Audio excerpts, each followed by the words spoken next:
Hello students, स्वागत है हमारे YouTube channel MAS education JSG में। और आज की इस वीडियो में हम देखने वाले हैं क्लास 9 का चैप्टर नंबर 1 का .1।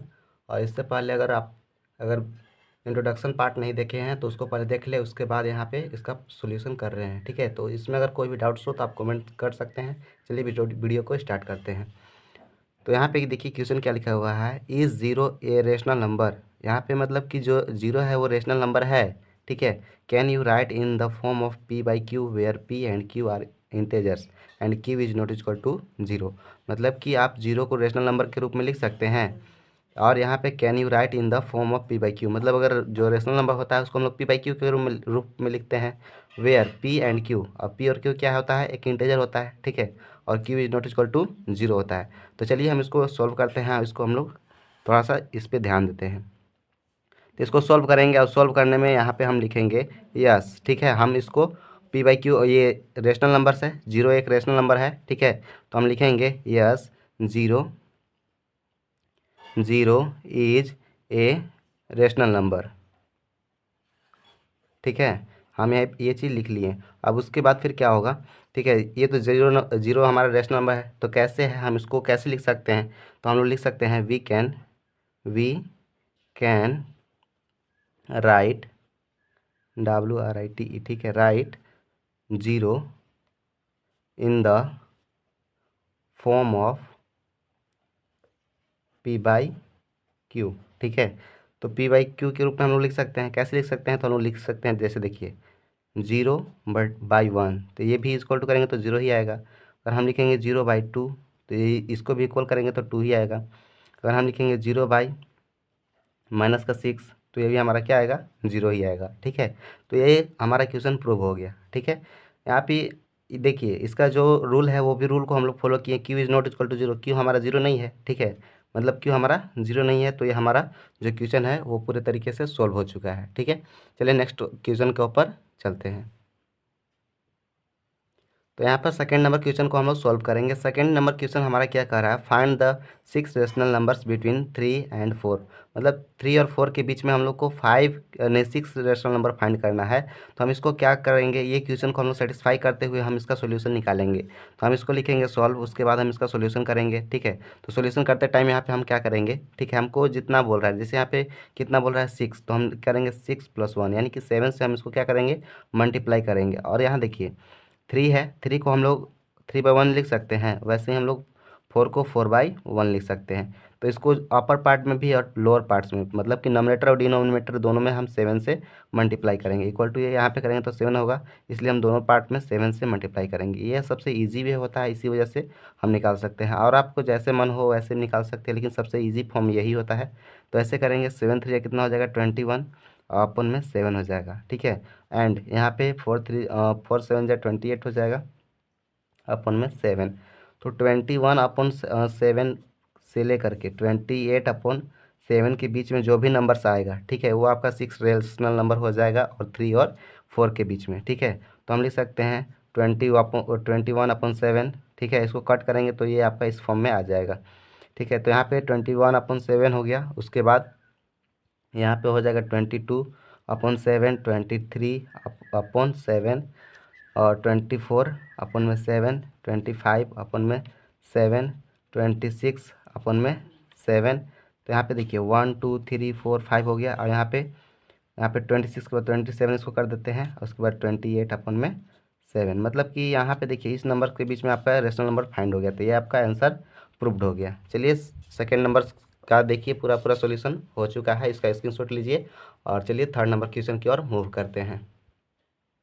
तो यहाँ पर देखिए मेरा थर्ड नंबर क्वेश्चन यहाँ पर आ गया है। तो यहाँ पे थर्ड नंबर क्वेश्चन क्या है, so how how √5 in the represent, यहाँ पे रिप्रेजेंट होगा,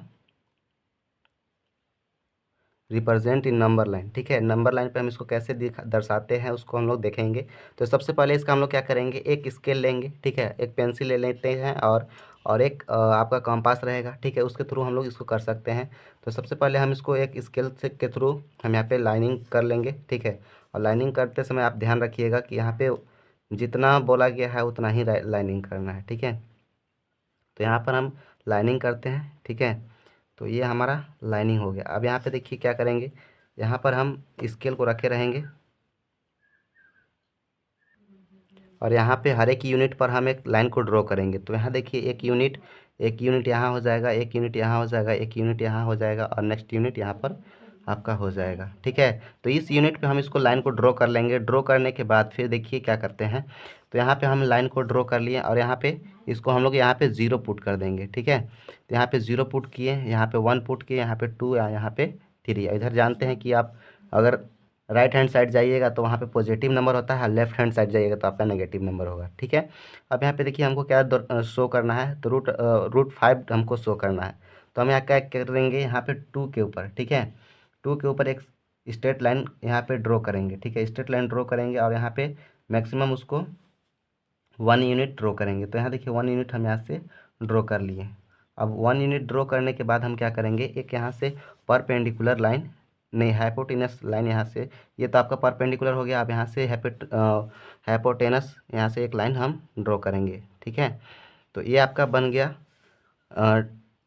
गया ये राइट एंगल ट्रायंगल, यानी कि यहाँ पर जो आपका डिग्री बनेगा 90 डिग्री का कोण बन गया। ठीक है, तो इसी को हम लोग क्या बोलते हैं, ठीक है, इसी को हम लोग परपेंडिकुलर, इसको परपेंडिकुलर बोलते हैं, इसको हाइपोटेनस बोलते हैं और नीचे हमारा बेस हो गया। ठीक है, तो अब इसको हम लोग सॉल्व कैसे करेंगे, ये हमारा जो है ना, ये आपका √5 शो हो गया। ठीक है, लेकिन इसमें और थोड़ा सा इसको वेरीफाई कैसे करेंगे उसको हम लोग समझेंगे। तो यहाँ देखिए ये आपका O हो गया, ये आपका C हो गया और यहाँ से देखिए एक आपको लेना होगा। ठीक है, जो चांद जैसा होता है उसको हम लोग लेंगे और यहाँ से एक पॉइंट को कट करेंगे और कट करने पर ये आपको, ठीक है, कंपास के थ्रू यहाँ से लाइन कट करिएगा तो यहाँ पे आपका एक पॉइंट मिलेगा, उसको हम लोग D से निरूपित करेंगे। ठीक है, अब ये भी आपका क्या हो जाएगा, √5 हो जाएगा। अब ये हम कैसे किए वो चीज़ हम लोग समझेंगे। तो यहाँ देखिए आपका फार्मूला होता है। ठीक है, जो फार्मूला क्या होता है, तो आपका एक होता है ये पाइथागोरस थ्योरम से। ठीक है, ये आपका हो जाता है हाइपोटेनस, ये होता है आपका परपेंडिकुलर, ये आपका हो जाता है बेस। ठीक है, अब यहाँ पे आपका जो डिग्री बनेगा वो 90 डिग्री का कोण बनेगा। ठीक है, अब यहाँ पे बनेगा तो इसका एक फार्मूला होता है, क्या फार्मूला होता है, तो ये होता है h स्क्वायर इक्वल टू, ठीक है, b square plus B square P square. ठीक है, ये आपका फार्मूला होता है। अगर हम लोग सिर्फ h निकालना चाहें तो यहाँ पे हो जाएगा b का स्क्वायर प्लस p का स्क्वायर। ठीक है, अंडर में रूट अंडर हो जाएगा, क्योंकि इधर से स्क्वायर हटता है तो उधर रूट बन जाता है। ठीक है, ये चीज़ समझ चुके हैं। तो यहाँ पे देखिए हम ऐसे भी फाइंड कर सकते हैं। ठीक है, यहाँ पे हम ऐसे लिख सकते हैं OC बराबर, ठीक है, नहीं OC बराबर OD। ठीक है, OD बराबर OC हम लोग ऐसे लिख सकते हैं। ठीक है, मतलब कि OD जितना है उतना ही हमारा OC है, तो हम लिख सकते हैं OD इक्वल टू 5 √5। ठीक है, तो √5 लिखने के लिए हम लोग क्या कर सकते हैं, ऐसे हम तो लिख सकते हैं ना, 4 + 1 तो हमारा हो जाएगा। तो h इक्वल टू क्या हो जाएगा, 1 + 4। ठीक है, अब दोनों का हम होल स्क्वायर करते हैं। ठीक है, तो यहाँ पे h इक्वल टू आपका हो जाएगा, ठीक है, यहाँ पे 1 का स्क्वायर करते हैं तो 1 का स्क्वायर करेंगे तो उतना ही हो जाएगा, 1 का 1 ही रहेगा, लेकिन यहाँ पे 4 का तो हम 2 का इसका स्क्वायर करेंगे तो 2 2 जा 4 हो जाएगा। ठीक है, आप ये चीज़ समझ गए। ठीक है, उसके बाद हम इसको क्या करेंगे, h इक्वल टू यहाँ पर देखिए 1 का स्क्वायर 1 हो जाएगा और यहाँ पे इसको अगर हम करते हैं तो 2 2 जा कितना हो जाएगा 4, तो हम यहाँ पे 4 कर देंगे। ठीक है, तो h हमारा कितना आ जाएगा, h हमारा देखिए h यानी कि यहाँ पे देखिए h इक्वल टू आपका √5 आ जाएगा। तो ये आपका प्रूव्ड हो गया।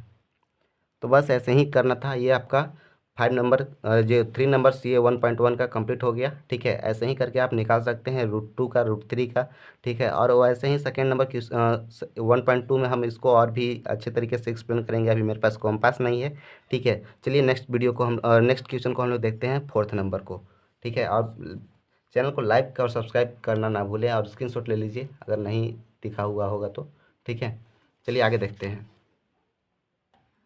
तो यहाँ पे देखिए नेक्स्ट पार्ट हम 4th नंबर को देखने वाले हैं। तो 4th नंबर में क्या कह रहा है, state whether the following statements are true और फॉल्स। मतलब कि जो हमारा क्वेश्चन दिया है वो, इसमें जो स्टेटमेंट दिया है वो सही है या गलत है, उसको हम लोग को यहाँ पे वेरीफाई करना है। ठीक है, तो उसको हम लोग वेरीफाई करने के लिए हम लोग उसको पहले समझेंगे, उसके बाद इसको हम लोग वेरीफाई करेंगे। तो हमारा यहाँ पे क्वेश्चन क्या है, every natural numbers is a whole numbers.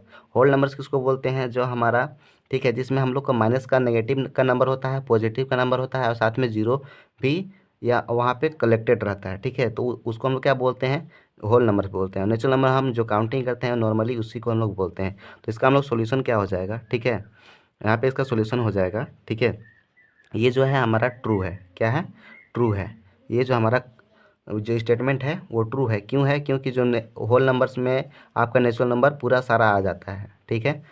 और अगर नेचुरल नंबर में पूछता कि नेचुरल नंबर सारा होल नंबर्स है तो ये चीज़ नहीं होता, ठीक है। अब यहाँ पे हम इसका लिख लेंगे स्टेटमेंट की ट्रू है, फॉल्स है, क्यों है, ठीक है।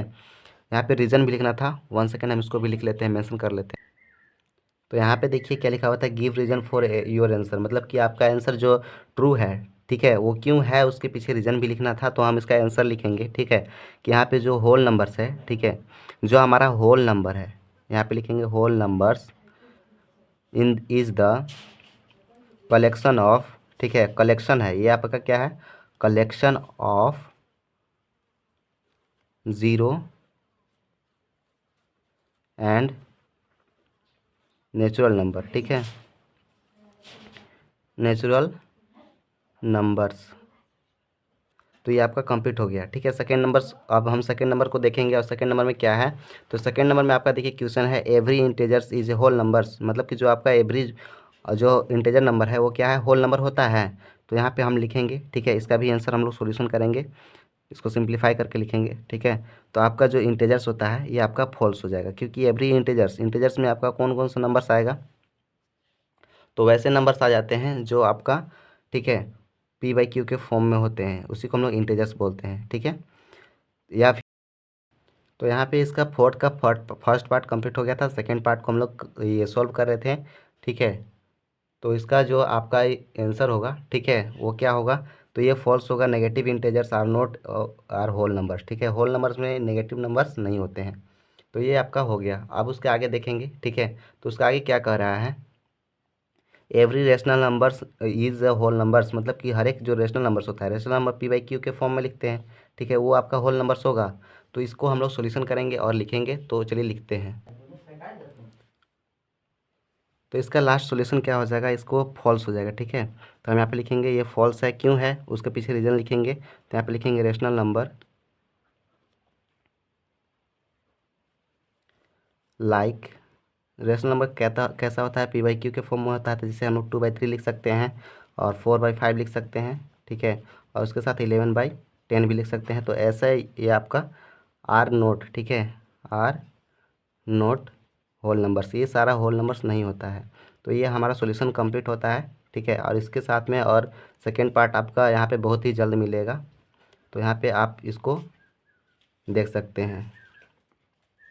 तो ये आपका कंप्लीट हो गया। अगर आपको सेकेंड पार्ट देखना है, वो मतलब 1.2 देखना है, तो डिस्क्रिप्शन में मिल जाएगा। और हमारे इसी चैनल को सब्सक्राइब करें, लाइक करें और फॉलो करें, ताकि जो भी लेटेस्ट वीडियो हो आप तक पहुंच सके। जय हिंद।